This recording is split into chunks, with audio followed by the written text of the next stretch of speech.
You gotta be fucking kidding.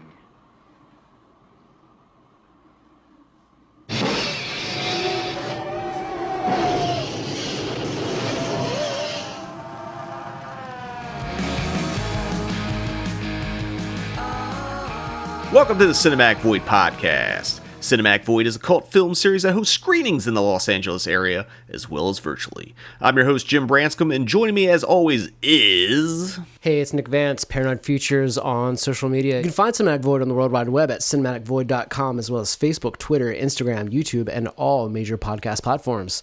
If you want to support The Void, you can consider joining our Patreon. Not only do you get cool perks, but you make this podcast as well as a Cinemadness movie possible. Join us today is a horror film fanatic and collector, a novelist, and the guitarist of death metal juggernauts Broken Hope. Please welcome to The Void, Jeremy Wagner. Jeremy, how you doing? Doing great, Jim. How are you, bro?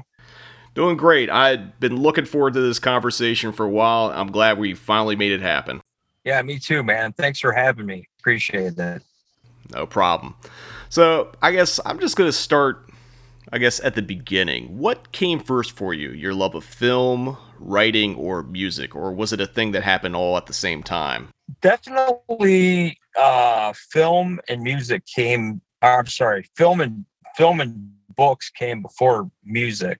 When I say before music, me being a musician. I love music since I could crawl, but I never fancied being a musician until, I was like in my teens and stuff. So I grew up in a farmhouse in central Wisconsin, which was near a town called Stevens Point.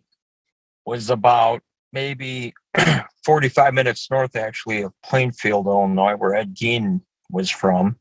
So I grew up like hearing tales of Ed Gein and all this creepy shit living out in the country since I was a little kid. And take that and the fact that my mom was an avid reader of horror novels and mystery books and stuff.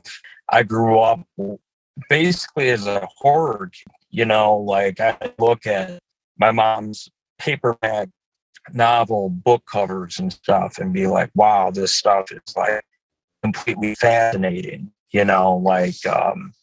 I liked all that scary stuff. And so I actually started reading books at a really young age. I'm talking going from kids' books to like my first adult novel that I tackled. I was like 5 or 6 years old, and it was the paperback edition of Jaws. Books came into my life early. And then so did writing. I started writing my own stories and stuff. And then since we're talking about movies and this is Cinematic Void, you remember 77 really corny Japanese dinosaur movie, The Last Dinosaur? I do remember The Last Dinosaur. I haven't seen it in ages, but I do remember it. So I was so into dinosaurs off of my memory, because you got to realize this is 1970. I'm in the country. I don't have cable TV. We get maybe 4 TV stations. And then outside of that, I'm spinning my parents' vinyl, reading books, and just acting like a kid with a wild imagination. That's all I had. When I saw The Last Dinosaur, it was imprinted on my brain, and I wrote my own like TV adaptation, novelization of The Last Dinosaur. And I still have that to this day, like that story I wrote. It was like in a diary.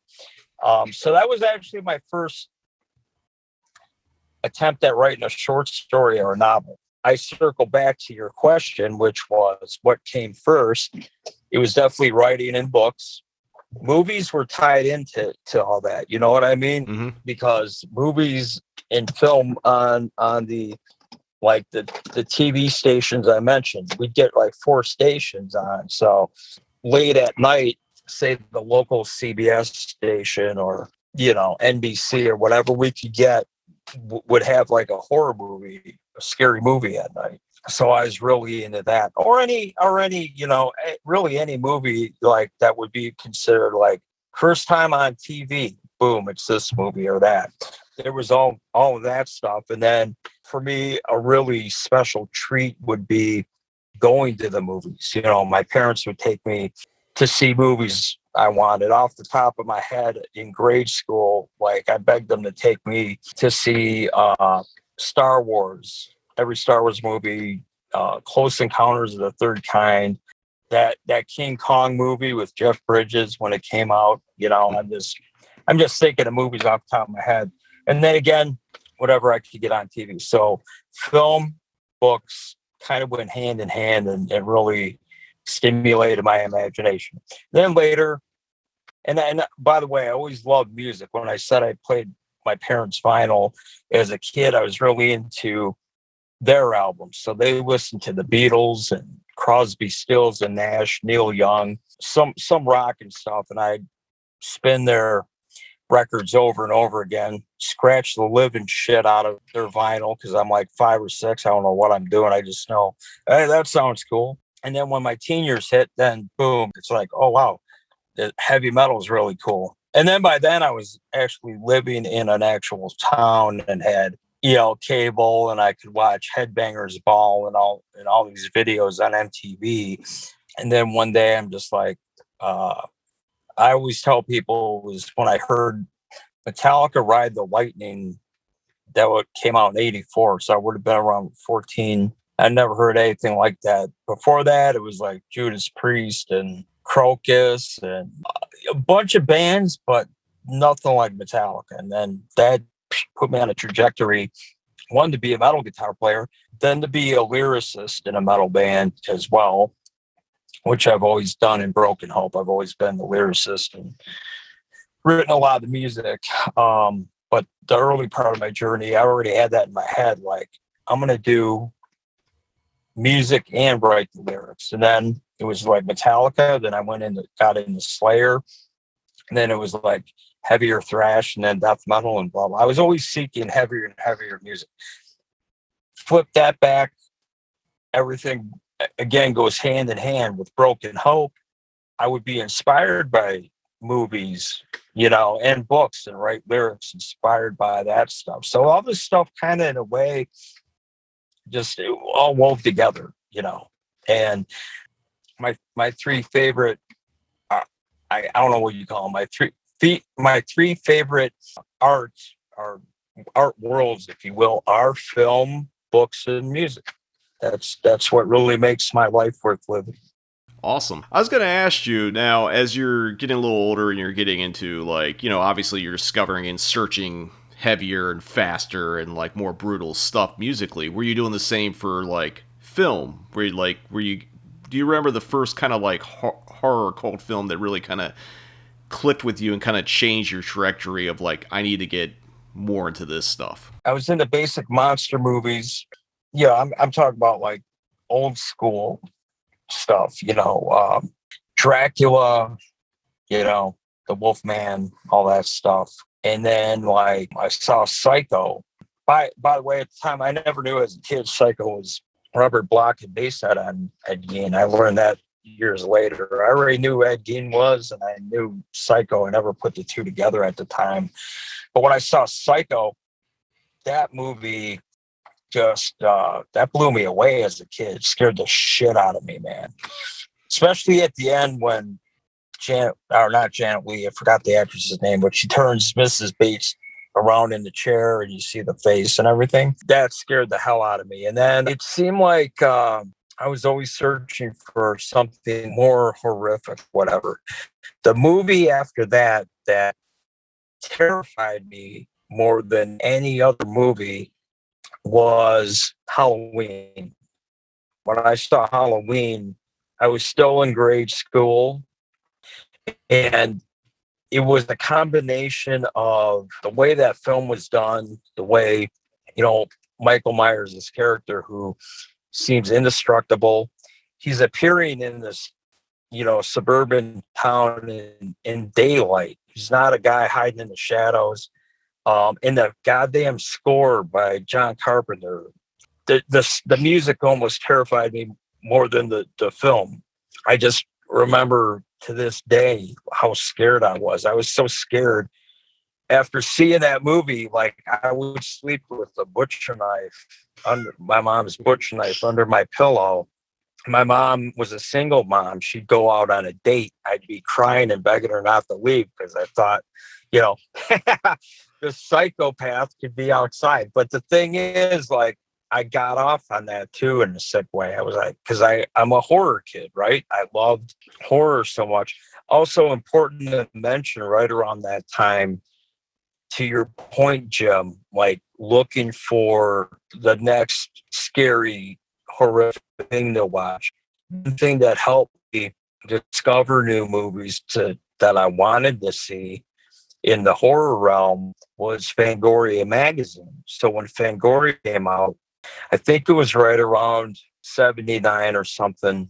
And I got the first issue when it was on the newsstand. And what I had to deal with my mom, which was, I hated going to the dentist. That was like, talk about being scared and nightmares. I thought the dentist was the worst thing that could happen to you as a kid, right? I'd throw a fit. I didn't want to go to the dentist. And my mom would make a deal with me. Hey, please don't make my life any harder than it needs to be, Jeremy. If you would just be cool, go through the dentist, do not throw a fit. When you're done, I'll take you to the store, get you whatever you want. So this one time we went to the dentist. My mom went to the store. I behaved myself. And the only thing I wanted was this new magazine I just saw on the newsstand. It's called Fangoria. Godzilla was the cover. It was issue number 1. And man, that blew me away. That's the first time I saw Tom Savini in an interview, saw what he was doing. Like, and then I kept getting every issue. And actually, Jim, when I was a kid, outside of wanting to be dreaming of being a book writer or a paleontologist, because I was so into dinosaurs, as time went on, I was like, I want to do practical effects in horror movies. I was so into that and into doing makeup and all that stuff. So anyway, because of Fangoria, then I discovered some of my favorite movies to this day, like the John Carpenter's The Thing.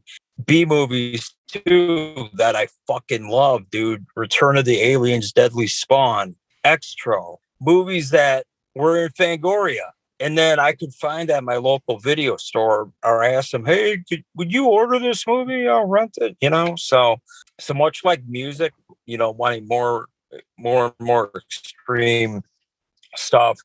Horror, I was always looking for the next thing that would blow my hair back. Now, in terms of extremities, like I rented, Jim, I don't know, you look like a young guy. I'm 50, so I don't know how old you are, but back in my day, old man Wagner here at the video store, they had a video series called Faces of Death. Yeah, I remember those. And my friends and I would rent them for the shock value. Like, oh my God, we're going to see real people die. And some of that shit was brutal, but that's kind of where I drew the line. I'm like, okay, I like the fantasy aspect of a good horror movie. I don't need to see like snuff films. I wanted to see horror that was done well or that met my taste. When I say horror that's done well or meets my taste, you could ask the person next to me, like my wife or something. They'd be like, dude, you have no taste, you know? But anyway, that's kind of how I got into all that. And then, and this is a cinematic void thing that I love. You also seem to have a taste for kind of like B-style action flicks. You know, like I worship Charles Bronson, Clint Eastwood, Chuck Norris, and I love watching all these movies like that. We're just about revenge and big guns and you know, just I love that shit too. You know, so that all that stuff happened for me around the same time, especially when I discovered renting videos. I mentioned before, my mom was a single mom raising my sister and me. I have a younger sister. And when we lived out in the country, you know, we didn't have much. And then when my mom moved us to town and we got cable TV, she was able to miraculously afford a color TV and a VCR. And that changed my whole life, that and cable. And then when I started renting movies, you know, I just went to town renting everything that I could. If I'm mistaken, forgive me. I swear I saw it on your IG page. Did you by any chance in the last month post something about Galaxy of Terror? I did. I posted for Alien Day because I was being cheeky. Instead of posting about Alien, I post about all the Alien knockoffs. Right. All right. Cool. All right. So my memory was okay. So the reason I mentioned that movie is because I remember the day I got my video card and I could rent movies thanks to my mom. And I remember that box cover, man, for Galaxy of Terror. I remember Extra, Nightmare on Elm Street was coming out. My mom, I'll never forget, my mom came home from work. She's like, "You love horror movies so much. I'm going to tell you, this woman at work said she just saw the scariest movie of all time." I go, I'm like, "What, The Exorcist or Halloween?" She goes, "No, it's called A Nightmare on Elm Street." I'm like, "Yeah, I think I heard of it maybe in Fangoria or something." And I never saw it. Then I rented it. So, yeah, man, the video wasteland changed my life for sure. I was going to ask now, and I know in extreme metal circles, there's a lot of tape trading. And funny enough, in horror movie collecting circles, there was also tape trading of bootlegs, because for years, a lot of uncut movies weren't available in the U.S. It was only probably the later 90s when Anchor Bay started releasing things like Dario Argento and stuff like that uncut. Did you ever do any tape trading, be it for music or movies? I did for tape trading with Broken Hope, especially demos. So in the late 80s, early 90s, tape trading was really huge. You do a demo tape, you'd send it out to fanzines, hoping to get a review, maybe even an interview. And Ross Stolen from Immolation, really good friend of mine to this day. Immolation were like kings of the death metal underground when their demo was out, and they were in all these fanzines literally around the world. And I thought that was so cool, and people would trade their demos for stuff, and that was a whole new thing to me. And Russ kind of took me under his wing and said, "Here, send that Broken Hope demo." We were just getting ready to record it. I was telling him about it. He's like, "When it's done, send it to this list of fanzines." And I sent the demo worldwide. The next thing I know, we're getting people asking for a demo from around the world. We're getting fanzines reviewing it, doing interviews with us. I still have boxes of demos. I never got rid of them that I got from, all over the world. Same with fan mail and all this stuff. So it was a really special and unique way to get your name out as a band, as a death metal band back then. Again, no internet, there's no major magazines touching your band. And that was the way to do it. And then to that end, the other thing, Jim, that was cool is I did network with all these horror fans, because Broken Hope really always has been a horror-based band. The lyrics I write are all horror-based. You could even say that they're micro horror stories, the lyrics. And that got across to like-minded death metal fans who are also into horror. So I would get, I didn't necessarily trade movies. I would get VHS tapes given to me by the wonderful generosity of these like-minded horror fans, especially when Broken Hope put out albums and we're touring. We'd meet fans, come up to the tour bus. "Hey, I'm, blah, blah, blah. I got some gifts for you." I'd always get these crazy horror movies and stuff on VHS tape. To your point, some stuff that's foreign, extreme stuff I'd never seen before, and just that opened my eyes. And I put the stuff on the tour bus, and we were like, "Holy shit, what's this?" I never saw it before. So that was really cool. That was really awesome. And I wanted to make one note before I forget. 2 years ago, I was in Rome and I went to Dario Argento's store and I just missed him. They said he pops in on this day or this day during the week, every week. And I just missed him. But I bought a shitload of stuff and took some video in there. And I just thought that was so cool, That's great. I always wanted to go to that store. Yeah, one of the people I worked with actually went to Italy, and I think 2019 they brought me back a coffee mug from that store. I think one of Argento's like proteges, Luigi Cozzi, who directed Contamination and a bunch of other things. I think he's co-owner and like runs the store too. Okay. Yep. Yeah. There was a co-owner. That's right. They told me Dario has some partner or something there. But I didn't get to meet him. I got Dario's autobiography, which I wish I could have had him sign, but that's okay. He's got a you may know this already from people that have been there, but he's got like a subterranean lair under the store that's a museum with like some of the props from his movies and some other memorabilia and stuff. So that was pretty cool to see as well. Yeah, I've seen photos of it that people have taken from that downstairs, and it's like, man, one of these damn days. Yeah, man. After this travel shit clears up and everything, I urge you to get over there because Rome is an amazing city. You know, just because of that history, it is so freaking amazing. The architecture, the artwork, the food, everything. And then Dario Argento's store. And, people who haven't been there, sometimes they think, oh my God, it must be expensive. But no, you can fly there and stay relatively reasonably. And I'm telling you, man, do it. You won't regret it. All right, that's on my bucket list post COVID-19 with a whole lot of other things. But that's been on my list for a while. I was gonna say we've talked a little bit about Broken Hope, but we haven't really discussed how did Broken Hope actually come about.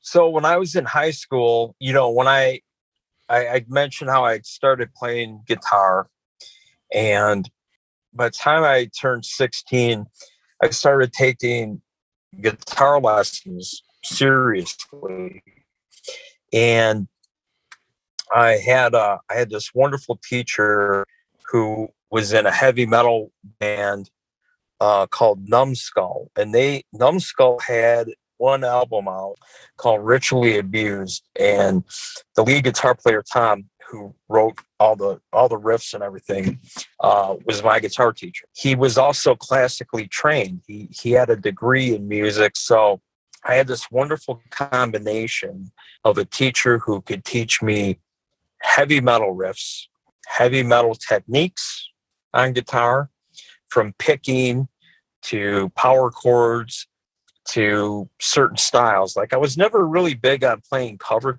tunes, but I like certain licks. So he would teach me, certain riffs from Metallica songs.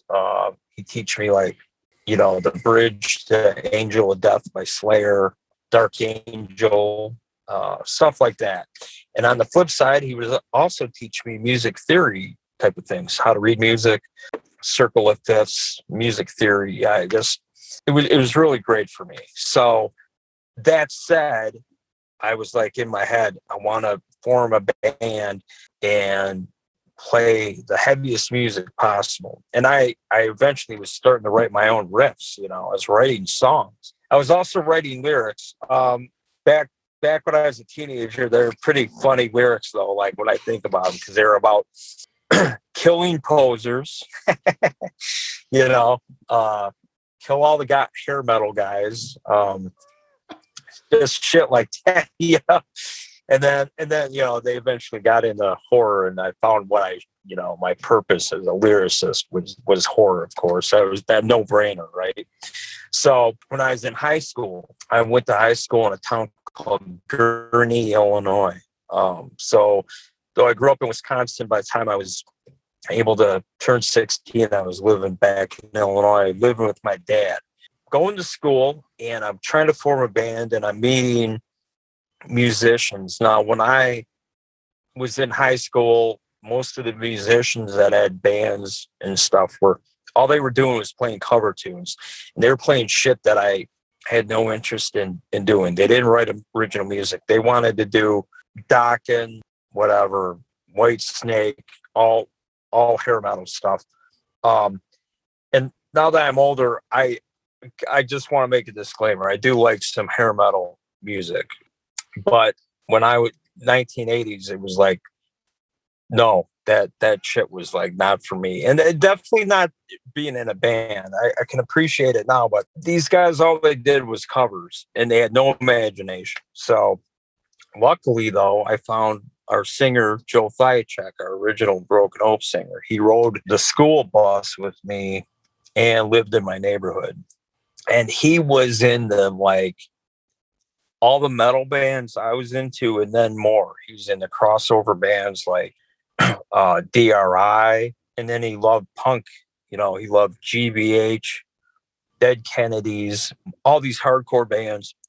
He was like, he kind of actually, when I mention it now, it makes me think of like Jeff Hanneman of Slayer, because Jeff Hanneman loved all these punk bands and loved playing extreme music too. And Joe was kind of like that. And so Joe was teaching me, turning me on to punk and hardcore stuff and showing me how heavy those bands were, outside of, you know, thrash and the death metal I was getting into like within a year later, like by 87, 88.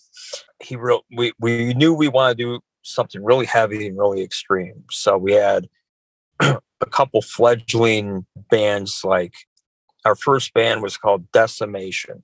I remember that. It was Joe and just some local kids from school, but it was always him and me. Then after Decimation, we were in a band we named the band Vile Demise, I remember, and then Crypt. And then Crypt became eventually Broken Hope. And by the time Broken Hope formed in 1988, I was really into the death metal scene by then. And I was turning Joe onto more death metal than he was aware of. And I was starting to get into all the tape trading we were talking about. And I was just seeking heavier and heavier music. So I went from like Dark Angel, who's not a death metal band, but Dark Angel into Death, which of course is death metal. And then from Death, like by 89, when there was Carcass and Napalm Death, Morbid Angel, Terrorizer, Entombed, that was it, man. I was like, I knew I just was going down the right roads. Broken Hope basically formed the year I was graduating high school. After high school, we had that demo, sent the demo out. We did one more demo within 6 months after that, just for record labels. And boom, we got signed. And then our first album came out. And by the way, since I'm here talking about it, this year is our 30th anniversary of our first album, Swamp and Gore, coming out 30 years ago this year. So that's pretty cool and pretty friggin' crazy for me to think about.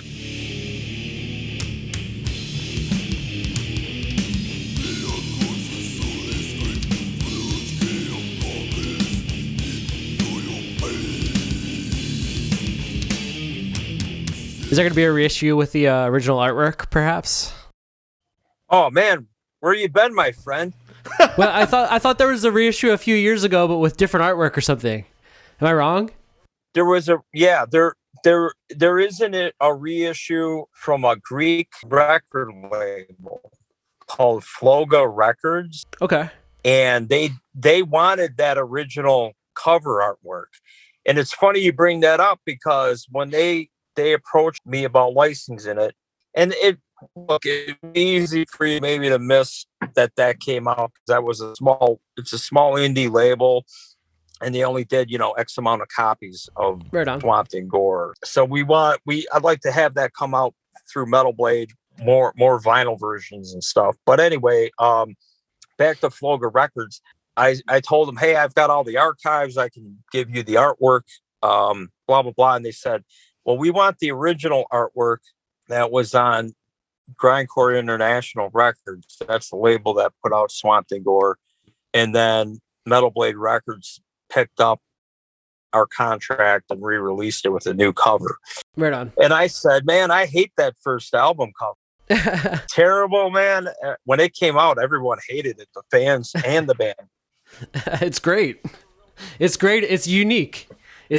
Well, what's funny is now, like, there's a whole new fan base, right, there's these younger death metal fans that are so old school. It's like wanting what you can't have. They want that original album cover. So I told Floga Records, okay, here's the original cover art. Go ahead and use it. And then the next thing you know, bro, everyone bought it, sold out. The vinyl copy sold out. And last month, because of fan demand, we released a whole line of merchandise through JSR Merchandising. Cool. Of Swamp and Gore 30th anniversary merchandise with that original cover art. We never even made that cover art as shirts or anything back in the day. This is the first time. That's awesome. And all that stuff almost sold out. So yeah, so to your point, that stuff's happening.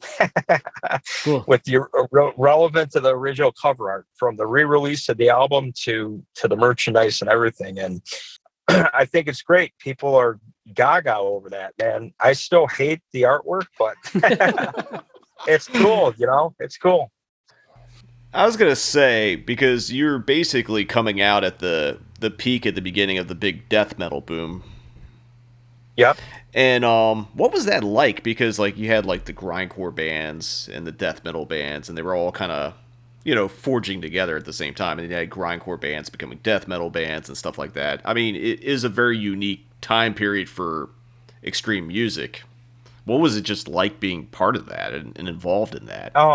It was pretty cool because I was into all of it. I was into Obituary, who, they're by no means a grinding type of band, but they're so heavy that I just worship those guys. And then Napalm Death, who they're complete grindcore, super fast, extreme band that had a huge influence on me. So being in that scene with all those bands was just a great experience. And we've had opportunities where we've played with all those bands in one way, shape, or form, either on tour or on festivals. And it was just a really magical time, because that was like the heyday of death metal. It was just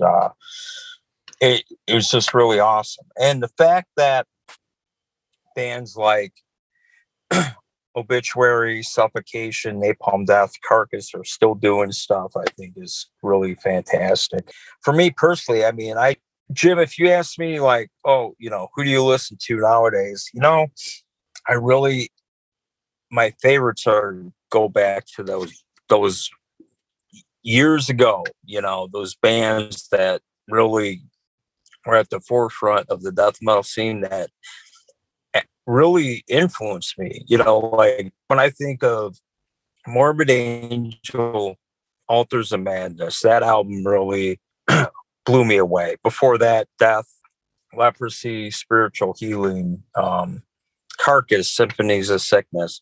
One of my all-time favorite albums out of all those death metal or grind genres is Terrorizer, World Downfall. For me, that album, it never ages. I just love it, and all that stuff coming out you think about the time that stuff's coming out. If you went from 88, 89, 90, that shit just blew me away. And it was a tsunami wave of that stuff. And it really affected me as a death metal guitar player, and my band. Because if you listen to Broken Hope, we kind of draw upon some of that stuff. Like when we write riffs, we'll reference bands. It's kind of funny. Like our drummer will say, "Hey, Jeremy, that riff you're writing, we'll call that the Obituary riff because it's really heavy and slow." And then go into like something that's just extremely blasting, right? And that's like this direct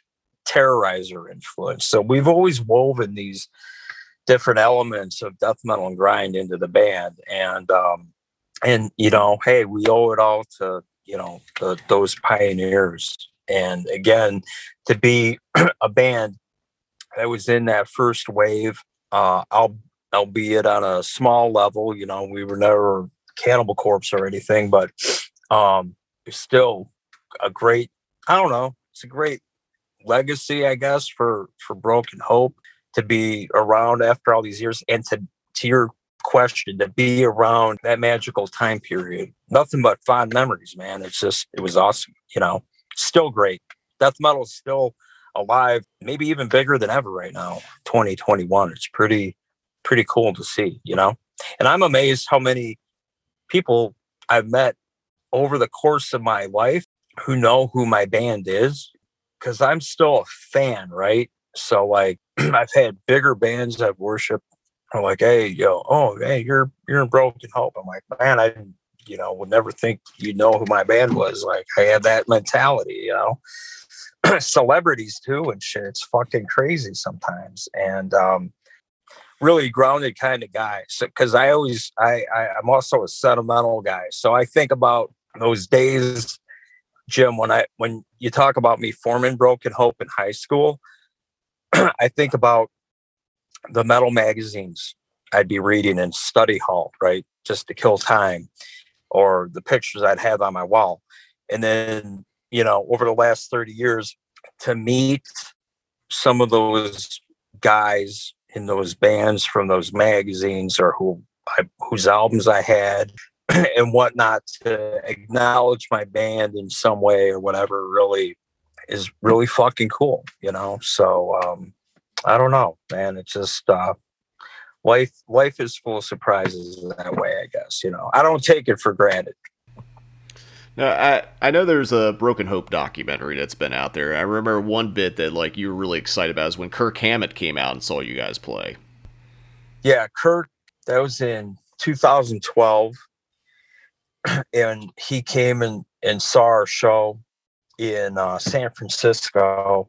Yeah, that was fucking cool. And on the documentary, you can see I got the cell phone video of me with him backstage. And Jim, that's one of the guys I'm talking about, like in high school and study hall, reading metal magazines and seeing, you know, Kirk Hammett, Metallica, who I worshiped. Again, Ride the Lightning is the reason I wanted to be a guitar player, right?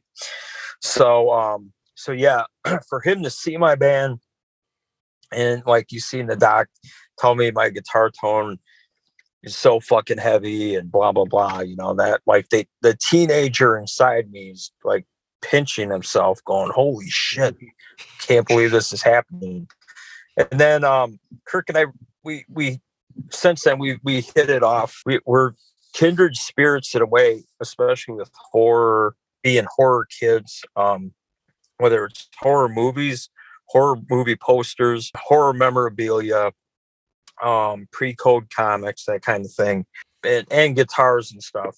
I've hung out with him a few times since, and he's definitely one of my favorite people, you know. Yeah, someone who's like-minded with that stuff and surreal. It'd be like if when Kirk Hammett hangs out with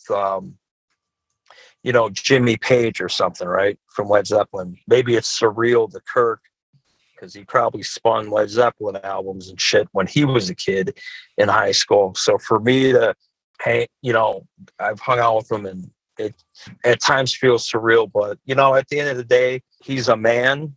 We're both men. We're, you know, no one's fucking a god or anything, but he's in the back of my mind. I guess he's still a god to me in some influential way, but he's just really cool, man. And that's one of those moments like in that documentary where it's like, wow, fucking, I don't know, man. I just couldn't believe it. I had to tell my mom when that happened because I didn't have any money as a kid. So she's the one who bought me all my Metallica tapes, you know? So anyway, yeah, it's pretty cool. Now, since we were talking about Kirk, and like Kirk famously had a kind of a gallery exhibit that he was touring with all of his posters and stuff. And one thing I've seen on your Instagram feed is that you collect a lot of stuff too. How did you get into collecting like film memorabilia and stuff like that? I got this life-size, super realistic alien, and it's so cool. Even the dome, like in Alien, the first movie, the head was like clear, kind of like see-through, and it had a like a skull in the front and stuff. Mm-hmm. Dead on. And when I got that, I was like, shit, man, I want to get more of this stuff, and I just started going to auctions and stuff. I started with that Alien, that was my first big piece of memorabilia, and then after that it was like posters. So I started getting in the original one sheets of all kinds of movies that I'm into, from horror to you name it, Death Wish 3, Scarface, everything, so. And I get stuff that was like signed by the cast, rare posters. And then I start buying more horror memorabilia. So I'd be buying like life-size busts. And now some of this stuff was like not screen used or anything, but as time went on, I got more and more into screen used stuff. So, or production elements that were used in movies. For example, I have a Jaws room. Jaws and The Thing, John Carpenter's The Thing, are two of my favorite horror movies of all time. So I've got like a screen used barrel. I've got a spear tip, like Quint screwed on the spear gun. Not a lot of stuff from Jaws really exists, actually, because a lot of movies actually from 70s and 80s that I love, people threw so much shit away after the production. It's like heartbreaking when you hear like, oh yeah, that got tossed out or whatever. But over time, I've been able to acquire more and more stuff. I've got, when I say production elements too, like I've got original Jaws clapperboard, it's got like serrated teeth on it. I've got the fucking blueprint, dude, for Bruce, the mechanical shark. I've got the actual blueprint, and I'm having that restored right now because it's in really bad shape. But I'll have it salvaged and framed and everything. It's going to be really great. And then I've got the final approved, like Spielberg and Universal Studios approved script for Jaws, stuff like that. And then some crazy Jaws posters. Like I've got foreign posters, like there's one from Turkey, which is really funny because it's like, if you remember Jaws 2, that shark coming out of the water, and there's a chick water skiing, in the original poster art. This Turkish version of Jaws, they don't use the shark from the Jaws artwork. They use the shark from Jaws 2, but with a chick, not a girl on water skis. They cut that out. They got its mouth is open. It's coming out of the water. And like some chick is like flying down his fucking mouth. But that's for Jaws, the first movie. So crazy, posters like that, they're pretty fun. And then you get into these crazy like Subway sized poster, like shit like that. So anyway, same thing with The Thing. The Thing, there's really nothing from Rob Bottin that's around. A lot of that stuff just disintegrates. And obviously the set that they shot up in British Columbia was burnt to the ground and all that. However, I had a collector. I had my own Thing collection going on. I have a whole Thing museum. I'm talking, I have more Thing stuff than Jaws for sure. I think I've got every poster ever made. I've got every version of the film in every format from around the world. That's one thing. Then you got, life-size props. I have like crew jackets from the crew that worked on the film. Storyboards, sorry. And then, promotional stuff from around the world. But I bought a collection from the guy who runs Outpost 31, the biggest Thing fan site. He Great guy, Todd. He was in the process of moving, wanted to liquidate everything he had. He was a hardcore collector, and he had like the fucking rotor from the Norwegian helicopter that explodes in the movie. He had debris from the camp that he went. He went up there decades ago, just during summer, sniffed around and threw all the shit into an SUV, took it back to the States. So anyway, I got all that stuff. I don't know if I have the biggest thing collection, but I got to have one of the biggest in the world. Also, since we're on the subject of the thing, and to your viewers and you guys hosting the show, I don't want to sound like fucking bragging McGee here. I'm just sharing cool shit that I collect. But the thing 2011, the prequel, I bought most of the life-size props. Like if you watch the thing prequel, I've got the life-size corpse, the autopsy thing, I've got that. I've got the thing pilot that was cut out of the film that they did CGI over. If you hardcore fans know that movie, you know what I'm talking about. From there, I mean, there's shitloads of memorabilia I have. Same with music memorabilia. That's a whole nother friggin' universe too. Like it's fucking, I can't, Jim, I can tell you, I must have said, I'm not going to collect anymore at least 1,000 times. And some shit fucking pops up and I go, God damn it. I got to get that. Cause there's always a movie, man, that I want something from, like The Godfather, Godfather memorabilia. I want that because I worship that movie so much. Scarface as well. Scarface, they had one of Tony Montana's screen used like suits just last week in an auction. I didn't buy it. Shit, that's too much money. You're like, fuck that. I'm not going there. But it's I don't know, man. It's fucking nuts. I've said this before, and I'm not kidding. If I ever have the means, I would love to just open Jeremy Wagner's emporium of cool shit and just put fucking everything on display, from the horror memorabilia to the music memorabilia. The Jeff Hanneman Museum itself is a fucking beautiful thing. I'm really proud of what I've done with that.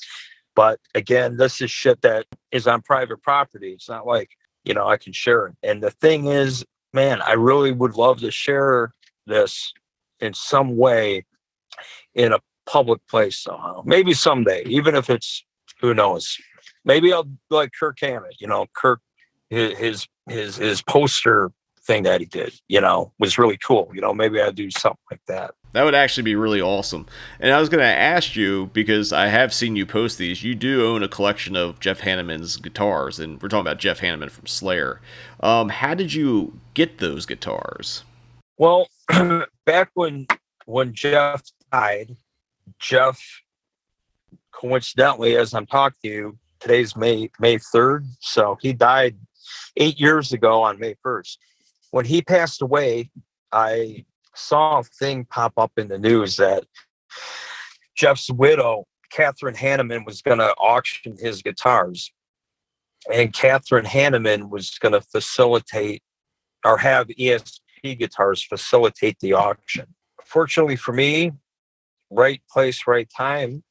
I'm friends with the president of ESP Guitars. And I contacted him and said, hey, man, would you be willing to talk to Catherine Hanneman and see if she'd just sell me whatever she's willing to part with outright, rather than have it go to auction and have these guitars scattered to the four winds or whatever?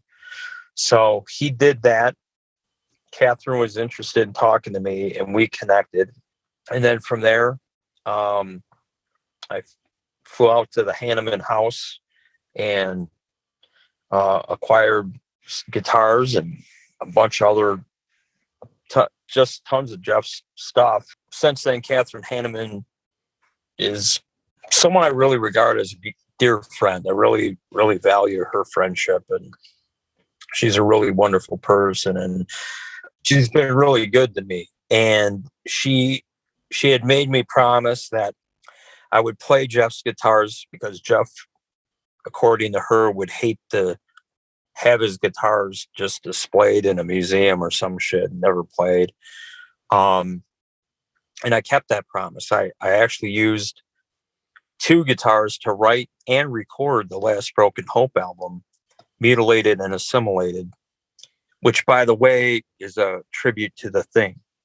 So I kept my promise with all the other stuff I got that belonged to Jeff. I made like a legit, call it what you want, dude. Call it the Church of Hanneman, the Hanneman Room. It's all about embracing and celebrating Jeff Hanneman's legacy. When you see this museum, call whatever you want. When you see this thing, it's really a fantastic place of honor for Jeff Hanneman. To be clear, and I think you get it, but just to say it, I don't buy stuff because I'm a collector.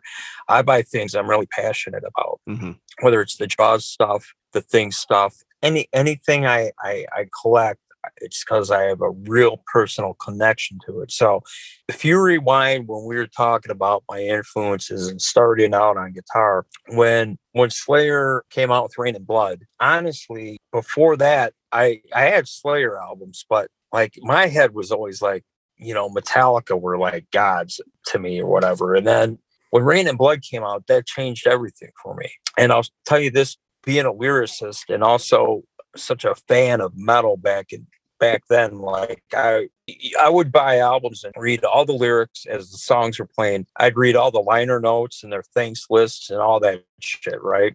I'd read the photo credits, who took the pictures of the band. I was such a fanatic about consuming every detail of an album. So Rain and Blood comes out, I'm fucking blown away, and I'm worshiping this album like nobody's business. That was it for me. And then I'm seeing, well, who's writing these sick riffs? It's mostly Jeff Hanneman. And then Jeff Hanneman's also writing most of the fucking lyrics to the music. And he doesn't sing, right? And I'm like, light bulb went off in my head. Hey, you like writing?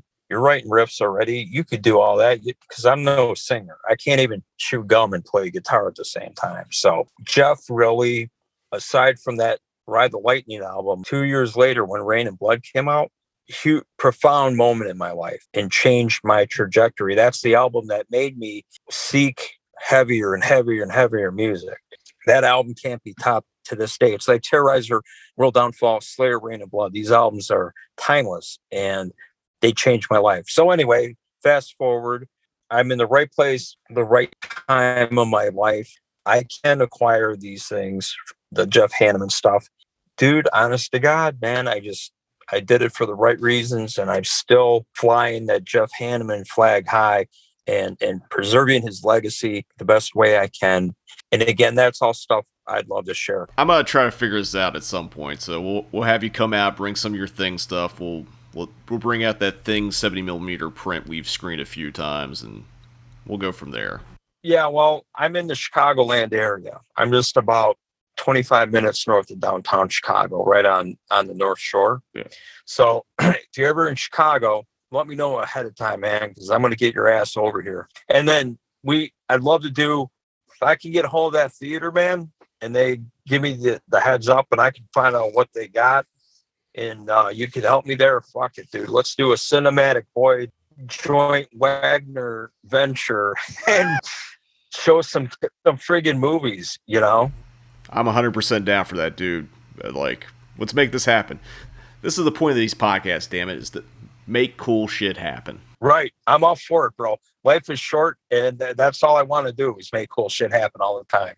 Awesome. I kind of want to jump back, since we were talking about, like, looking at Jeff Hanneman's, like, on the liner notes that he was writing, the lyrics and the music. When you write songs for Broken Hope, what comes first for you? Is it the lyrics or is it the riffs? Most times it is the riff. The riffs come first. The riffs get made into a full-length song, and then the lyrics come after. That's not to say that I don't get some crazy idea, right, for lyrics for a song that I got in my head and I make a note of, be it a song title, that the song title itself, if I revisit it, will tell me what the subject matter is about, or I'll make more detailed notes and I'll flesh it out lyrically, and then at some point use it, apply it to some music and stuff. But most of the time, riffs, the songs come first, and then I start writing lyrics. I also get great ideas from our singer Damien. He's given me some great content. Like in the past, he's been like, hey, texting me, check out this link to this screwed up story, and I'll read it and be like, holy shit, this is crazy. One of those was on our last album, we had a song called Russian Sleep Experiment. That was like Damien gave me that idea. But again, music, most of the time, the music comes first, and then I get to writing all the words, Gotcha. Now, in 1999, Broken Hope originally called it a day, and then in the aftermath, you started another project called Earthburner, which I believe is named after a Broken Hope song, right? Yeah, that's correct. Earthburner, we actually did a 3-song EP, and I'm trying to remember now if that's on Bandcamp or something. It's out there, it's available. And we did a music video too. And Earthburner, Jim, that was like what I was going to do, when Broken Hope went on hiatus or quit back then. Technically 99, our 5th album, Grotesque Blessings, came out. Then we toured on that for a while, and then we quit. So right around, I think 2002 is when we were like said, oh, Broken Hope is over. We announced it. That was it. So I had all these songs written for another Broken Hope album that we were going to call The Flesh Mechanic. And The Flesh Mechanic actually became a song later on our 2013 album, Omen of Disease. But going back, when I was writing these Broken Hope related tunes and Broken Hope was ending, I'm like, fuck it, I'm going to keep going. I'll make a new band. And Earthburner was the name. And at the time, it was going to be like Broken Hope Part 2. I was going to use those songs that I wrote, blah, blah, blah. Then I didn't do anything with Earthburner until 2011, I think it was. That's when I'm like, Broken Hope wasn't in the picture as far as coming back and or anything. I was going to bring Earthburner back, and that's all I was going to do. And when I did it, I was changing gears. I'm like, it's not going to be death metal so much as Terrorizer Worship.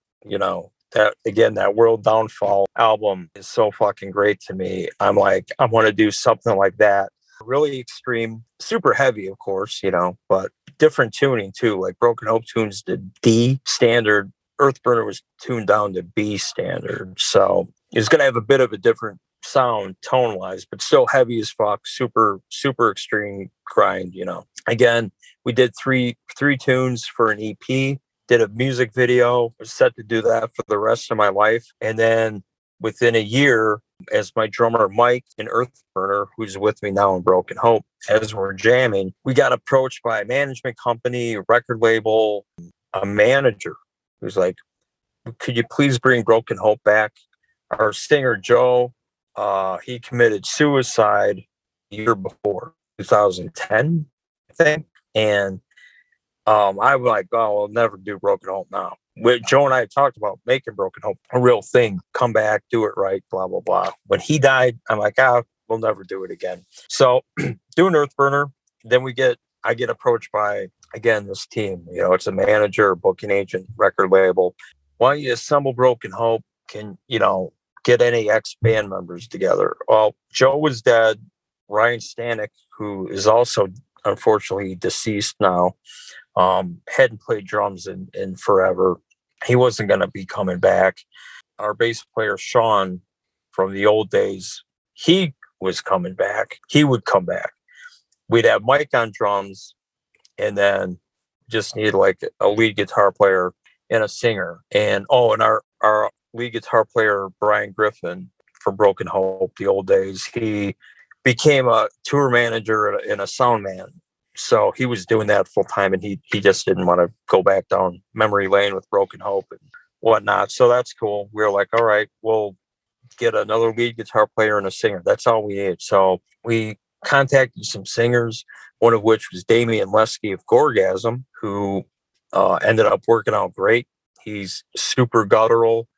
He always says he'll never fill Joe's shoes. I totally get it, but Damian's worked hard to sound like Joe and have that Broken Hope sound. The vocalist, a vocalist makes a band. I don't care, if it's Alice in Chains or Journey. You get a new front man, you want him to sound like your band. Damian sounded like Joe and really fit. And then we've had a couple lineup changes since 2012 when we came back, but that's really the gist of how we got back together. It kind of happened quick, like out of the blue. I don't think it's actually, let me take a step back. Actually, when I think about it, man, if it wasn't for that manager, booking agent, and the labels, I don't know if Broken Hope would be back right now. It's kind of funny to think about, because that really motivated me to do something, and bring Broken Hope back. And then once I got motivated, I started thinking, part of the motivation was thinking, Joe's gone, I'm still alive. Broken Hope was my baby, still is my baby. And at the end of the day, I'm the chief songwriter of the band, musically, and I write all the lyrics. And I work pretty fucking hard for this band my whole good part of my life, over half my life now. So I had all those thoughts in my head. I'm like, fucking, and there's fans around the world that want to see the band. Fucking, let's do it. Life is short. So that's how it happened.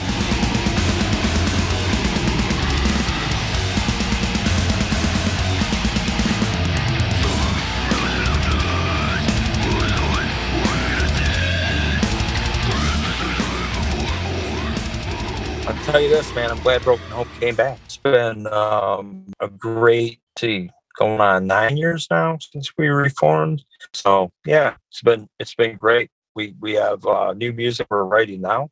We're making one appearance this year in Mexico for Mexico Metal Fest, and we're going to celebrate the 30th anniversary of Swamp and Gore there.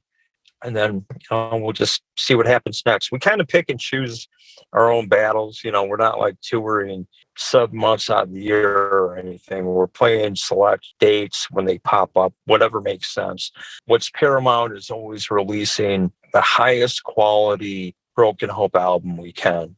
I'm talking in terms of highest quality production, the best written songs, the best of everything. That's always paramount, because an album is forever. An album is eternal. And we've always had that attitude. So anyway, as long as I'm around and I feel inspired, I'll keep doing Broken Hope stuff, That's awesome. And I for one, I don't want to speak for Nick, but I'll speak for Nick, and Nick can speak for himself too. Like, we both love Broken Hope, so it's like really cool that like it's still going and thriving. And that's a approach that I wish, not trying to call out any bands, I'm just saying in general that bands that have like been around for a while, or that like had went on a hiatus and then got back together, is like, when it comes to new material, making it fucking rip, regardless of what the genre is. And that is something that, like, I've seen more bands doing this now, because before it was just like the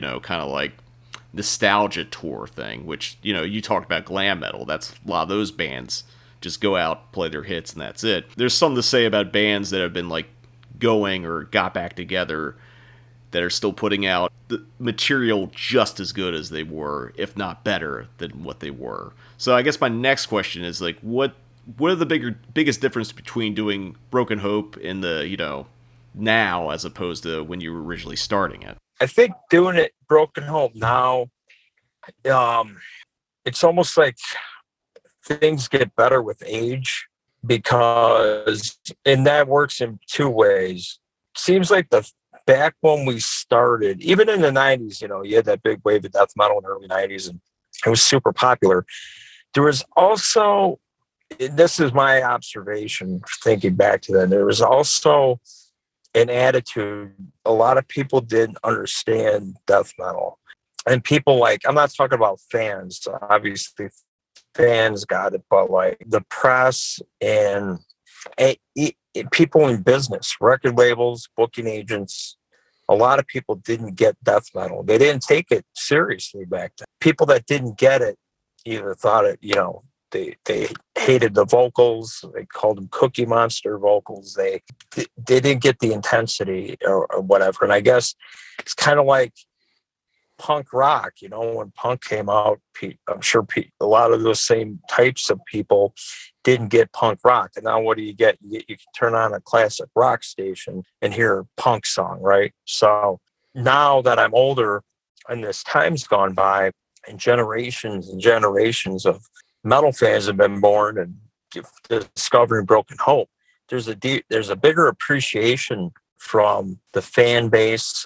I've done shows where a guy in Atlanta, I'll never forget, he brought his kid to Broken Hope show when we opened for Deicide tour, and that was his kid's first concert, and I thought, that's really amazing. I can't believe that kid seeing his first concert and it's my band, because I know my first concert, I'll never forget it, and that kid will never forget that. And then, I remember a woman brought her daughter to a concert. Fucking, they just love Broken Hope, and I was just sort of weird for me in a cool way, but like, no one brought kids to Broken Hope concerts back in the 90s. I can tell you that. And then, when I talked about the people that didn't get death metal, those booking agents, those journalists, people that dismissed it as like, what's this shit? Now it's really respected. I mean, you hear death metal songs in movies. You hear death metal, the genre, the term death metal being dropped in movies. You hear it or read about it in books. I have novels where someone references, listening to death metal or something. It's pretty cool. And then you have whatever, just pop culture, man. Whether you like it or not, you see some celebrity wearing a Cannibal Corpse shirt. I know a lot of people don't think that's cool, but I'm like, fuck it. My whole thing was, as a young man in Broken Hope, was, death metal for life. Fucking, I want the world to choke on death metal. God damn it. Death metal is the greatest fucking form of music ever. And I still kind of have that mentality. Like, everyone, I want you to experience death metal. So again, to your question, now and then, I really think death metal is more well received, more respected, if you want to say that, and it's on a larger platform. It's pretty cool, Even video games, man, death metal, it's pretty cool. It sounds like I've been around a while, Jim, but I have, I guess, So that's how I look at it. I mean, I think like the bands that made it out and survived and are able to thrive now, because I know the environment's different. There's no more tape trading because you have the internet. You can connect to someone like in a second, really. And you can have Bandcamp and you have all that stuff. And I know like it's a little different because things are more accessible, but I think it's also open opportunities for more people to discover stuff. So people that wouldn't necessarily have the opportunity to tape trade back in the day now has access through streaming services, Bandcamp, all that stuff, to a literal musical history of any genre they want to get into. If they want to get into jazz, all that shit's out there. Want to get into death metal, all that shit's out there. And I think that is... I know a lot of people kind of like physical media and stuff like that, and I still get vinyl. Nick gets vinyl. I buy Blu-rays and stuff, and I think that's important. But I don't want to knock streaming because of the opportunities. Yep, right, exactly. And I'll give you this, man, like, whether it's you, Nick, and young people who go down rabbit holes, like Nick and I were talking about, those diehard, super young people who are like, I want merchandise with the first Broken Hope album cover that, I think is shitty, but it's so old school and whatever, weird. They want it. And then they go down rabbit holes from there. Like, they can go to YouTube. They can see fucking Broken Hope playing a concert in the 90s, even though they weren't born till 20 years after that concert. They can see Broken Hope with our original lineup playing somewhere, and it's on YouTube. And they keep going down rabbit holes. They can listen to these demos on YouTube, like the Broken Hope demos are on there, Immolation, Mortician, on and on and on. This world we're in, man, everything's at your fingertips. It's pretty cool. For me, I'll tell you this. I told you I collect music memorabilia, totally non-metal related, but this might surprise you. I don't know. One of my favorite fucking bands of all time is 1970s era Lynyrd Skynyrd. I love 70s era Skynyrd, and I have a fucking entire 70s era Skynyrd wing at my house. I laugh saying that because it sounds ridiculous, but man, it's really cool. But not to get off on that tangent, you'll see it, Jim and Nick, if you ever visit me, I'll show you that too. But my point is, I was in grade school when 70s era Skynyrd were at their fucking peak with Ronnie Van Zant and all the, Steve Gaines and, the people that died in the plane crash. They're in my heart, but I never got to see them. I was in grade school. My parents weren't going to take me to a Skinner show circa 1976. So what's wonderful about the internet is I can see Skinner in the 70s playing a concert. I think it's fucking cool. It's all I got. It's all I can get. Thankfully, someone shot the footage and now it's digitized and video and it's on YouTube. But like a kid who wasn't around to see Carcass, Deicide, Obituary, Broken Hope in the heyday of, the 1990s, they want to watch them, our bands play on YouTube. They can, it's cool.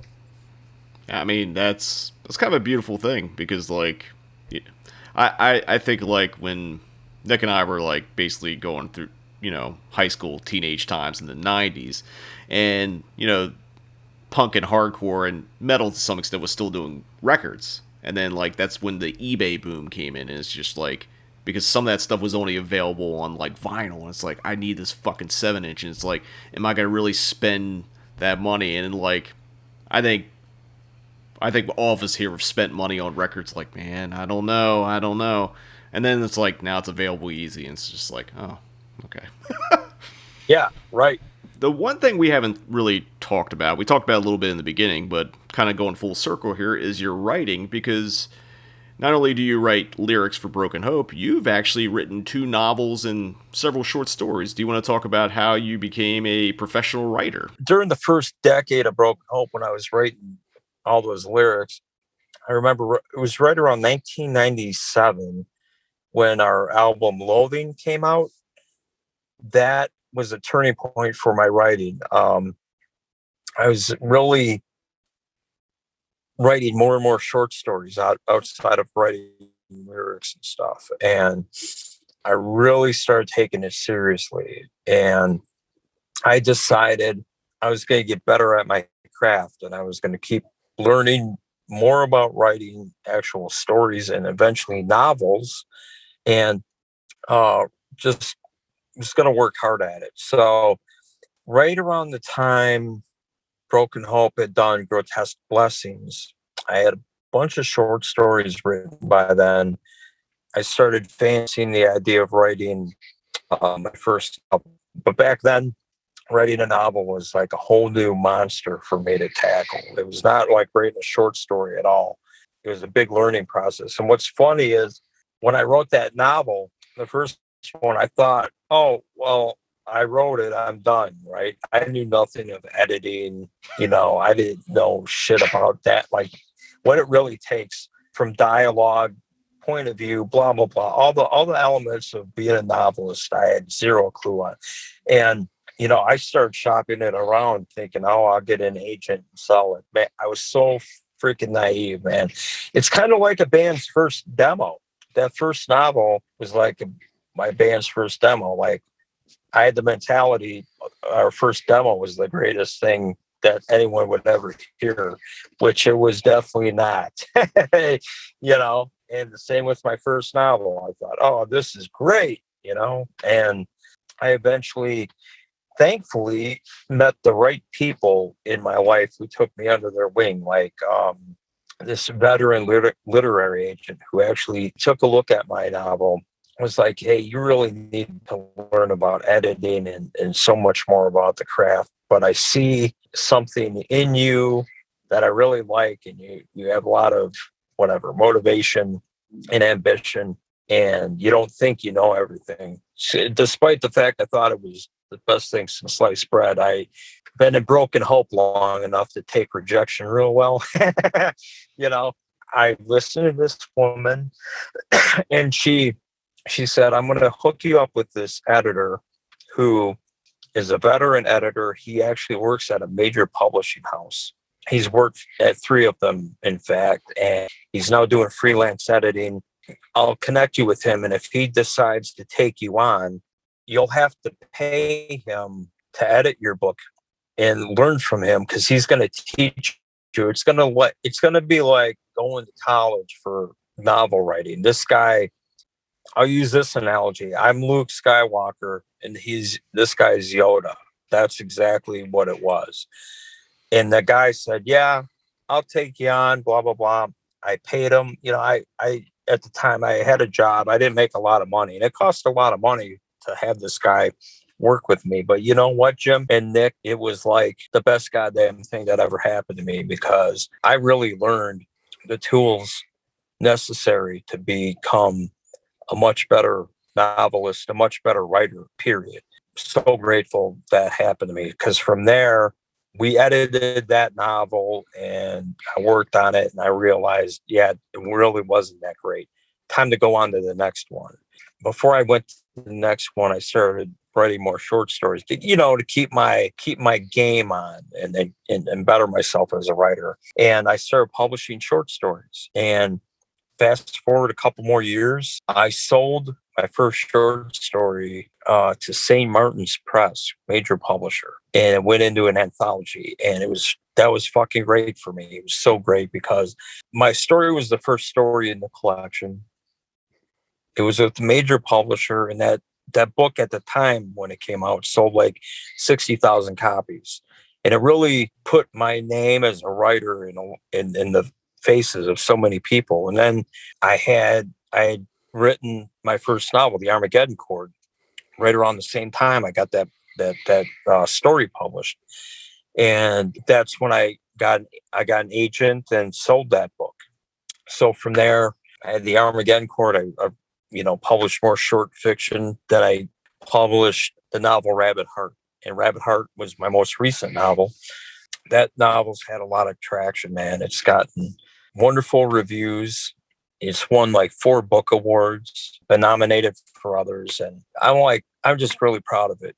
At the end of the day, the place I'm at with writing, and by the way, I've got 2 novels written, and another. I actually wrote a memoir for this famous chef. Kind of got out of my comfort zone. He asked me to write for him. So I've got a few more books that are in the pipeline coming out in the next year. But anyway, what I was going to say before that was I write for myself. You know, I really fucking enjoy writing, you know, and it's like, that's what it should be about. Not trying to be on the New York Times bestseller list or win awards. I love the accolades. They're great, but I really write just for the sheer joy of it, you know, and that's what anyone should do. Whether you're building birdhouses or you're hosting Cinematic Void, you're doing it because you're passionate about it, right? And that's how it is with writing. I love writing so much. I write full time.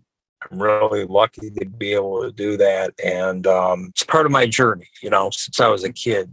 You know, as you know, books came before music, and then writing and music intertwined in Broken Hope. But here I am outside of Broken Hope writing stories, you know, and I really enjoy it. It's just me having an overactive imagination. It's one way to get the shit out, you know, out of my head. And I mean, that's amazing. Now, You've also kind of like taken the writing to another level, because I think I just saw you announced a new publishing company. Do you want to tell us a little bit about that? Yeah, actually, I've got two companies that have launched in the last year. The first one really hasn't been announced, and it's called Aphotic Media. And that's a media company that I created with a partner of mine who's actually in the film business, and we do TV and film stuff. So the way that company goes is I'm actually writing and creating everything from either TV shows or films and documentaries. So right now we got a TV series that we got sizzle reel that's almost done being edited for. It's kind of like, I kind of hate the term reality series or reality show, but that's what it is. And it's about a famous chef. It's not like Hell's Kitchen or anything where there's a lot of drama and people throwing shit and screaming. It's more like real sobering and real on a visceral level of what it takes to run a real fine dining establishment. That's the first project that we have going. The second one is we got the rights to do the Allman Brothers story. So I'm actually writing scripts now. That's a whole new animal for me. I fucking love it. So I'm writing scripts and creating stuff. Now the Allman Brothers story, that's like based on a book that came out that we got the rights to. And it's a fascinating story. The Allman Brothers had a 50-year career, which again, I don't do anything I'm not into. And that Allman Brothers story is so friggin' crazy and unbelievable that it's beyond compelling. So I got the first episode script written and in the treatment for like 10 episodes. So that's also in the pipeline. And then get this. I'm about a quarter to halfway into a documentary film about a famous porn star you may or may not know named Peter North. And I'm doing his documentary with his involvement exclusively. And that's actually through a friend of mine, my friend Corey Soria, who lives in LA, actually. He's a filmmaker. He's also really close to Glenn Danzig. He's done Glenn's last several videos, and they're very tight. And Corey was also really close to Peter North. So he came to me. We were talking about doing this horror movie thing together, Corey and me. And then one day he goes, "Hey, Peter, look, he's almost retirement age. He's 65. He's not in the business. His life story is fucking really crazy, really compelling." And I've seen some porn documentaries and even some series about porn stars like on Showtime and stuff. And I'm like, I just thought they were kind of like some like memoirs I read. They really lacked a lot of substance or anything interesting. I really am about the story and the journey. So the more I talked to Corey and the more I learned about Peter, I got instantly hooked. So it's turning out really well. I mean, it's really like a humanizing story. It's really something. So anyway, we have more projects coming down the line, but as you can see, like in the last year, when it comes to film, I got my toes in everything: TV, biopic series, and now a documentary. So that's going great. So, and believe me, I didn't want to do any more like shit outside of writing. I thought, okay, I'll write novels and I'll do aphotic media. But then I got this guy who had this amazing line of books that I really believed in. And when I say books, these are photo books, like 40 years of archives, bro, of like every fucking band, every punk, hardcore, thrash, metal band that's ever been through 40 years. And the guy never did a book. He's a professional photographer. He's had pictures published in magazines. You know, we got together and he's like, "Can you help me get a publishing deal?" He's got enough material. He could do fucking 40 books. Like, it's just amazing. So I talked to his publisher. The publisher I knew, he's an independent publisher. He does more horror stuff. I'm like, why don't you branch out, do this nonfiction line of books? Though they're going to do incredibly well. This guy, I can bring him to you on a silver platter, make it work. And then that guy goes, I'm really into that idea, but my partner won't go for it. He just wants to do extreme horror. And then why don't you, Jeremy, and I partner up and make a publishing company? I'm like, motherfucker, that's the last thing I need. But here we are. So the name of the company is called Stygian Sky Media. It's really fucking great. We announced it last week. We're doing different books, obviously. So we're doing a nonfiction. So the nonfiction line is photo books, memoir, whatever. You know, we, like with anything, Jim and Nick, I don't do anything I'm not into, right? So nonfiction, and then we're doing on the fiction side, I'm really into crime fiction, like The Black Lizard stuff kind of thing. yeah, exactly. I love that. Outside of horror, that's my type of fiction.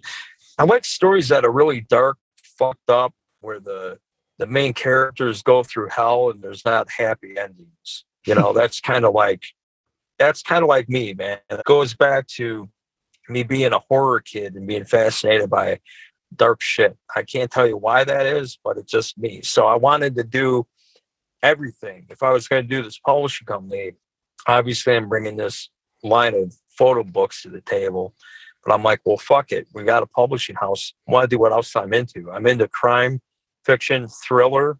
I am into horror too. We'll do horror stuff, but basically dark fiction. So those are the two lines. And I got a really great partner, Jared Barbie.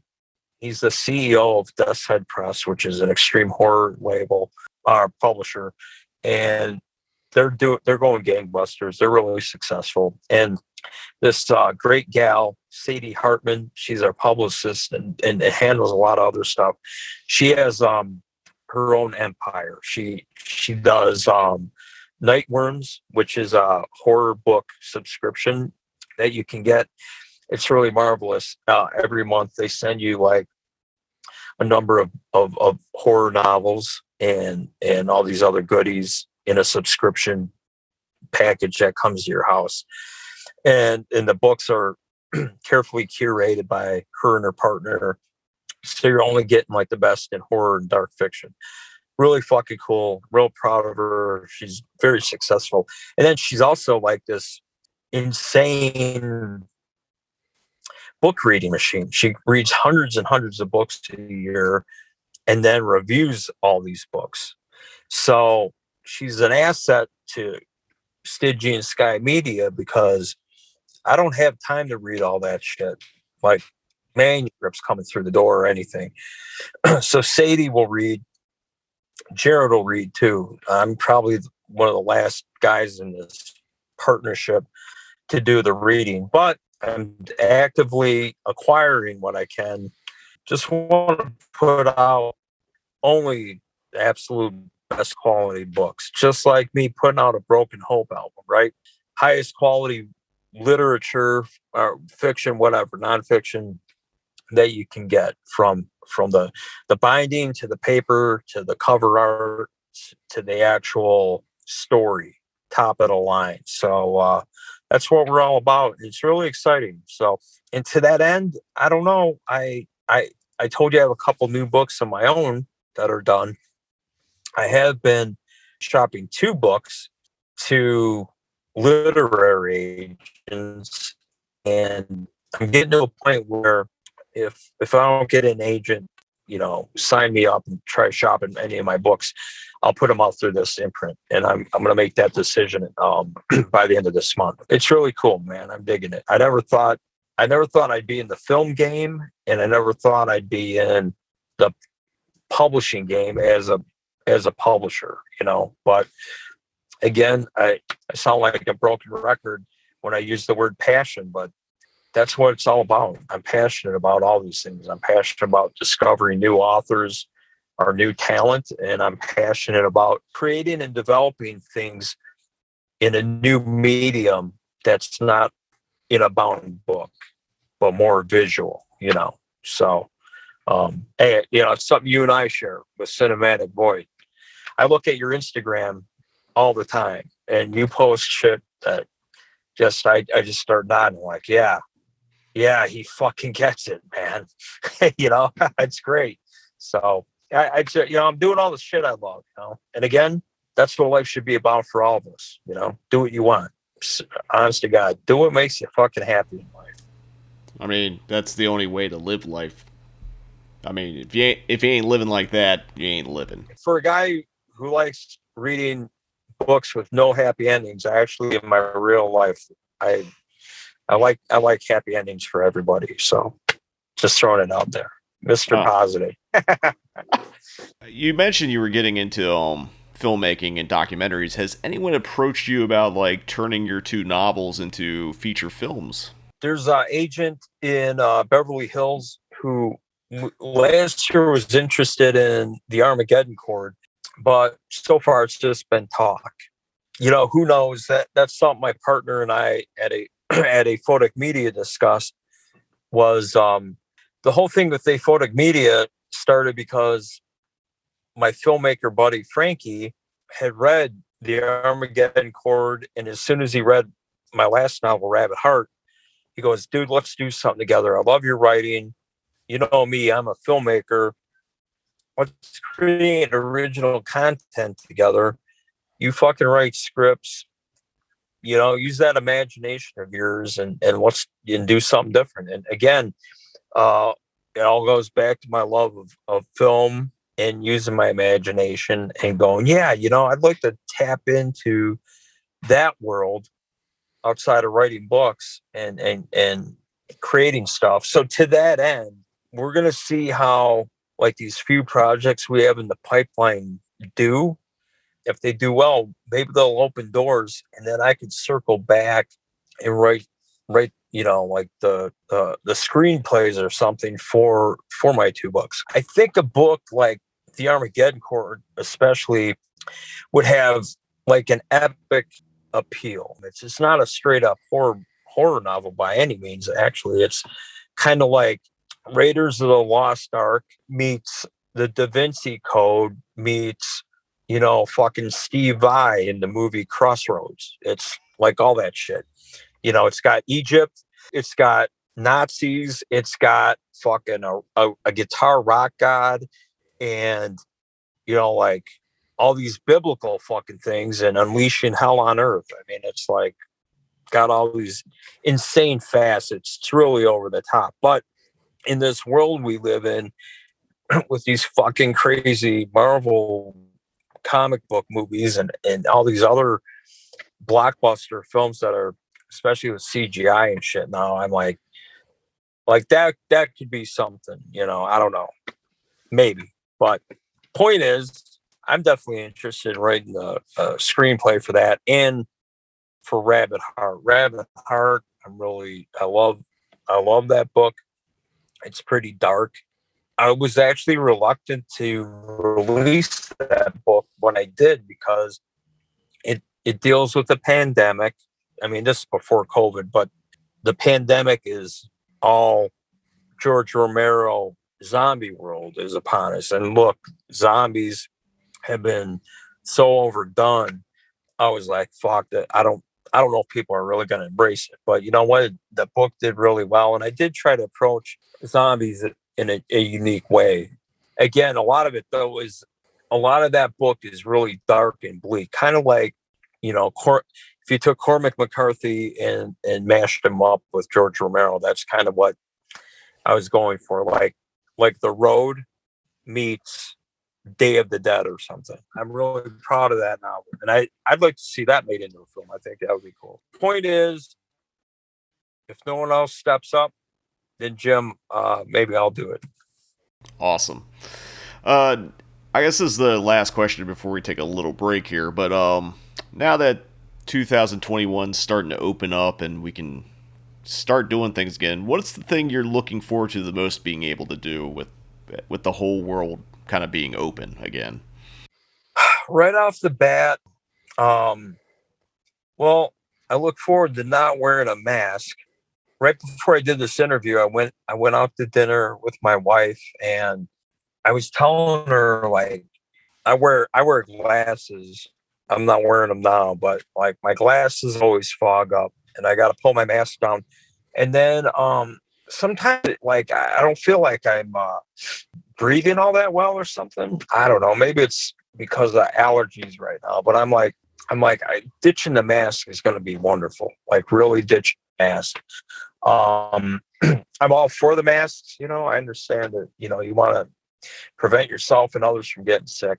I'm fully vaccinated now too. So that's, for me personally, that was important. But outside of that, Jim, man, I'd like to just get back to traveling, like being able to hop on a plane, with, you know, and not have to be socially distanced from everyone, and just traveling normally. There's people in my family I haven't been able to see for 2 years because of the pandemic, just for health reasons and even logistics, you know. So traveling, definitely seeing loved ones again, you know. Those are the things I want to do first, for sure. All right, we're going to take a quick break, but when we return, Jeremy will be with us as we talk about all the things we've been reading, watching, and or listening to on the Cinematic Void podcast.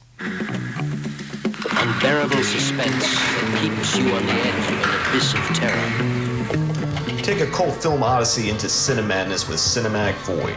Based in Los Angeles, Cinematic Void is a film series that specializes in horror and exploitation films. Currently, we are hosting Cinematic Void Up All Night in the Cinemadness movie, a monthly virtual screening series, as well as the Cinematic Void podcast, where we dive deeper into the world of cult cinema. You can find Cinematic Void on the World Wide Web at cinematicvoid.com, as well as Facebook, Twitter, and Instagram. And if you like what we do, you can support Cinematic Void by joining our Patreon. Until next time, see you in the void. Some say the world will end by fire. Others say it will end by ice. Now, somewhere in the Antarctic, the question is being settled forever.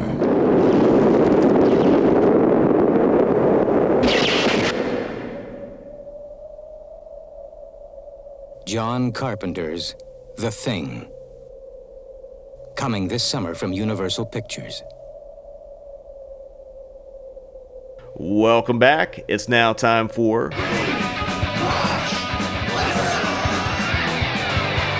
on the Cinematic Void podcast, where we talk about all the things we've been reading, watching, and or listening to. And since Jeremy is the guest today, he gets to go first. So Jeremy, what have you been reading, watching, and or listening to? Okay, reading wise, I'm reading a book by an author, Stephen Graham Jones, and it's a dark fiction novel called The Only Good Indians. Now, I'm only halfway through it. The gist I got are there's these hunters who kind of poached some elk on some Indian territory, if I'm not mistaken. The spirit of one of the elks, a female elk, comes back to fuck up the lives of these guys. It's pretty good so far. All the reviews I've seen for the book have been great, but so far I'm really enjoying that. Tell you what I'm watching right now. I've been watching a Showtime series called City on a Hill. It stars Kevin Bacon. It takes place back in Boston, like in the 1990s. It's kind of got a vibe like The Wire. If any of you guys have watched The Wire, or, you know, viewers of Cinematic Void podcast. Nick and I are from the Baltimore area, so we're very familiar with The Wire. Oh, very good. Very good. Okay. But Maryland Death Fest? Oh, yeah. Yeah. Cool. I was going to say, because anytime like someone like, oh, you're from Baltimore, is it really like The Wire? And I heard that like the first like 5 years when I moved here. Yeah. Oh, that's funny. So, well, City on a Hill, what I like about it is because I like The Wire. And again, guys, it's like my love of crime, I guess. I'm I'm fascinated with it when it's done right. City on a Hill is done pretty good. Kevin Bacon is such a fucked up and corrupt FBI guy. I mean, he does blow, he drinks, he's fucking around on his wife. It's not quite Harvey Keitel in Bad Lieutenant, but for TV, his character is so fucked up. It's close. So it's great. And I'm on season 2, episode 4. And I'm really enjoying that. I also just started watching another show. I might as well mention it because I'm watching it at the same time. And it's an HBO series, Mayor of Easttown, with Kate Winslet. She's a detective, and it's in some small town, and a girl gets murdered, trying to figure it out. But it's dark, well done. Oh, Guy Pearce is in it. I love Guy Pearce. So I've been watching. That's what I'm watching right now. What I want to watch, if I can, don't mind me mentioning, is I got to figure out. I don't know if you guys watch Discovery Plus. I got that. Yeah, I got to get it because they got this Ed Gein thing on there or something. So serial killers are another thing that I'm fascinated with and read about. So, and I told you guys I kind of grew up in Ed Gein country for real, like growing up.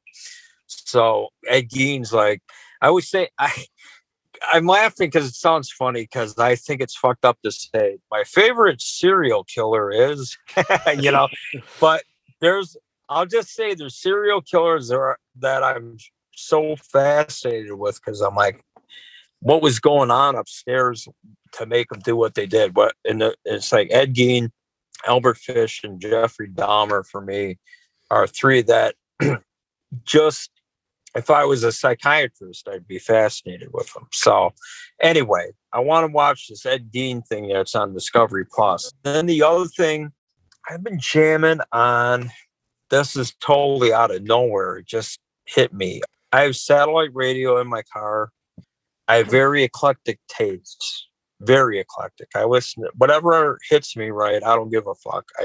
I love it, I'm not that teenager who's like, kill the posers and everything sucks, especially country music, blah, blah, blah. I really listen to everything. If it hits me right, it's all that matters. So I actually like smooth jazz. So I listen to Watercolors on satellite radio. And the song came on by a band called the Jazz Holdouts, and their album is called Summer Nights. And I heard this tune, man, and I was like, what the hell is that? Every time, like, I'm in my car and something comes on that I'm like, holy shit, that sounds great. I safely try and take a picture of it with my phone while I'm in my car so I don't forget. So I've been jamming on Jazz Holdouts Summer Nights for like the last week, like nonstop. I don't know. It just puts me in a mood. So that's where I'm at. Speaking of different types of music, I'll just throw this out there because it reminds me of my buddy Charlie Benante from the band Anthrax. Charlie's a good friend of mine. Together a couple weeks ago, and we like listening to the same shit that's not metal, right? So he was DJing, so like he was spinning like Boston and Phil Collins and the Bee Gees. We were having the best time. So I like a lot of music that people might be surprised to hear me talk about. But again, it's all about what hits me. But right now I'm on Jazz Holdouts and a smooth jazz kick. That's what's happening here in Wagner world right now. I mean, you gotta be able to do it all if you're gonna live life in smooth jazz. So yep. You gotta be able to get into that. That's right, bro. That's right. Puts me in the right mood, So, Nick, what have you been reading, watching, and or listening to? All right, let's see. I'm still making my way through the Robert Anton Wilson Cosmic Trigger 2 audiobook as I'm driving around town for work and doing other things. but not really sitting around reading currently. Listening wise, the Numero Group just did another one of their karate reissues, the In Place of Real Insight, which is, again, just like jazzy 90s indie rock, just sparse and sad and weird. But yeah, love that band. Also been listening to Rome Street's Death and the Magician still. I'm just stuck on that record. Nothing new otherwise. And then another thing, I'm kind of cheating here because I haven't actually been listening to this, but I want to just show it off. I just got a Serbian film soundtrack LP. Now, the thing that's even weirder about this is I got this from some guy on Instagram who made lathe cut versions. So there's literally like less than 10 of these in existence. So yeah, I got that. I haven't actually listened to it, but it's pretty fucking cool. That's awesome. And then a little of the new Cannibal Corpse, Violence Unimagined. It's actually really fucking good. You know, it's Cannibal Corpse. It's good. Got the album. I haven't listened to the whole thing. It's funny. I also bought that for that film guy I told you, Corey. I bought that for him as a gift. He's fucking phenomenal. He loves it. He says it's great. Hell yeah. Watching wise, I just recently received in the mail. I ordered this in like January or something, but Indicator UK just did a new version of Gaspar Noé's Irreversible. It comes with an extra version of the film that's the straight cut, so it plays actually in, you know, chronological or as Gaspar says, clockwise. And it makes it a completely different film, and you know it starts out happy and ends fucked up, and it just makes you feel a completely different type of way. So if you have the stomach to see Irreversible. And then I also, because of that, I went on to watch I Stand Alone this week, which is Gaspar's first film. And then I also just watched Enter the Void for the first time. And both of those fucking kicked my ass. The car crash scenes in Enter the Void like really fucking hit me. Like for some reason, like the car crash, man, so fucked up, right? And then it happens a couple times in the film when I'm like not expecting it, and it's just gnarly, right? And it like made me want to call my sister straight up, like effective fucking film. But so then that made me, I have had a Criterion copy of Crash that I haven't watched yet. I haven't watched since the 90s when it came out. So I just watched Crash. And then I also watched Der Todes King. I don't know if that's how you pronounce it. The Death King. By the guy that did Necromantic and Necromantic 2. Jörg Bucharest. And then lastly, I just watched Gutterballs by Ryan Nicholson. Another Unearthed Films. Unearthed also did a Serbian film recently. Gutterballs, Ryan Nicholson. Ryan was a special effects guy on X-Files, actually. But he's made a bunch of just totally fucked up films. And there's a version, the Pintastic version. Actually, there's an awful gang rape scene in this movie, and unlike Irreversible, there's just like no redeeming. Like it's just, this movie's fucked up. And this Pintastic version, it actually shows penetration. Like it's like an extra 2 minutes in the movie of just like when bad shit happens, it actually shows like the dick going in. No shit. Yeah. So if you're into just like seeing the worst shit ever, I highly recommend Gutterballs. And that's about it for me. You've been going down this path, haven't you? I want to just break my fucking brain in two. Just show me the worst shit. I'm all for it, man. I was going to say, if you like Unearthed Films and their fucked up things they've been putting out there, they've put out some of Hong Kong's notorious Category 3 movies. They put out Untold Story, aka Bunman with Anthony Wong, which is one of the great Hong Kong, like, nasty, like, serial killer movies. They're also getting ready to do Dr. Lamb, which I don't know if you've ever seen Dr. Lamb, Jeremy, but it's like, not that one. Yeah, it's Dr. Lamb is probably the peak Category 3 Hong Kong movie with Simon Yam, and like, okay, co-directed by Danny Lee, who was like one of the stars of The Killer besides Chow Yun-fat, and yeah, Billy Tang, who had a hand in most of the most notorious of like Category 3 stuff. So wow. So Nick, Cool. And Jeremy, I'm recommending you some, if you want to keep going down this path, Category 3 Hong Kong is where it's at. Cool. Right. Love it. So for me and Read, Watch, Listen, still reading the Giallo Canvas by Alexandra Heller Nicholas. Basically it's a book that's like kind of takes like looks at the artistic aspects of Giallo films, and like, you know, there's a lot of people that characters that are painters or have art collections and stuff like that. It's really interesting, and because of that, my watch has been skewed more Giallo-esque, I would say. I watched rewatched Seven Deaths in a Cat's Eye, which is kind of closer to gothic horror with Giallo elements. I also watched probably the sleaziest Giallo ever made, called Giallo in Venice. Has the mom from Burial Ground in it. It is pretty trashy. That's about the nicest I can say from it. And then the last thing I watched was a late 80s Paul Naschy movie that he stars and directed called Howl the Devil. Also has Carolyn Monroe in it as well. Basically, Naschy kind of plays a version of himself that's a retired actor, and then he starts like having fantasies or daydreams of all these different characters play. So he plays his famous Wolfman. He's also Frankenstein's monster, Phantom of the Opera, Hunchback of Notre Dame, that kind of stuff. Again, nice and sleazy Spanish horror there. Listen, I couldn't think of anything I've been really listening to. I did listen to some from Jeremy's neck of the woods, or where he was born at least. That's the new Bongzilla record, Weedsconsin.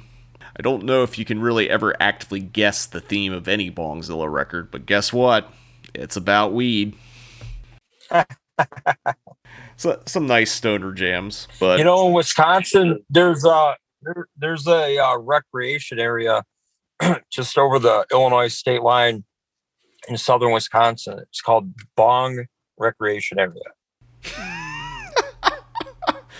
fitting and appropriate. It's a real place. I'm not kidding. Yeah. You see the big signs. I've seen them my whole life. 2 miles away, Bong Recreation Area. Well, I mean, it's good. It's good advertising. Although I'm not sure what would happen if you pulled out a bong there. But Yeah. One thing that I wanted to mention, even though we're kind of backtracking, when you kept talking about Ed Gein, it's like Ed Gein probably has the biggest cinematic like horror franchise out of any serial killer, because you got to think Psycho, Texas Chainsaw Massacre, 3 on the Meat Hook, countless others. So it's, yeah. Deranged. Yeah, Deranged. Oh, I can't believe I forgot Deranged. That's a good. Alan Ormsby, I think, was, yeah, that was one of his movies, yeah. Yeah, it's actually, it's a damn good one. I feel bad. Thank you for correcting me. Yeah, don't worry. I know I was forgetting one of them. I was like, which one am I forgetting? But, like, I don't know. I always think about that. It's like there's been, out of all the serial killers, even more so than Jack the Ripper, I think Ed Gein's got the most movies or most inspired by. Yeah, he inspired a lot, man. There's a band called Ed Gein. There's Ed Gein's car. Eric Powell, that cartoonist for the Goon, you know that series, right? Mm-hmm. He's got a brand spanking new Ed Gein based comic that's coming out. Cool. Yeah. Ed Gein probably never thought he'd be this relevant in 2021. No, no, probably not. No.